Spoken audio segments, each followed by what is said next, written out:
Speak to Tara Kangarlou, a global affairs journalist, author of the book The Heartbeat of Iran. Welcome to the program, Tara. You know the question everybody is asking, the one that might be unanswerable right now. Is this the beginning of the end of the revolution?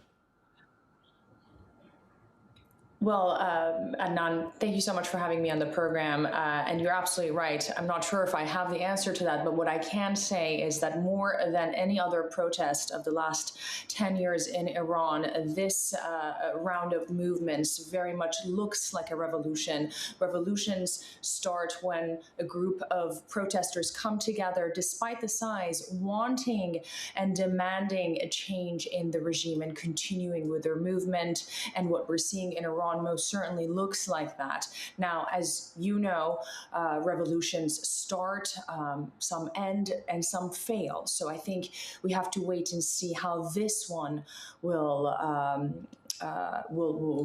end up looking like in a few days' time, in a few months' time. But the ending at the moment is not clear. Do you think that the protesters can have any of their wishes and demands delivered to them without external pressure? That's an excellent question. And the answer to that in some ways is no. And before I delve into that, I want to say that two things or multiple things at the same time can be true, meaning the Iranian people have all the will and power to be decision makers for themselves, right? But they don't have the force to go up in arms against the brutal forces of the IRGC and the government, because every single time that we've seen protests take momentum in Iran, whether it was 2022, whether it was 2019 or 18, or even 2009, there was a limit that they could take their protests to, because at any moment they were quashed and they were choked. As, by the way, we've been seeing the last couple of days with the complete digital blackout that we've been witnessing. So it is only logical to think that people without any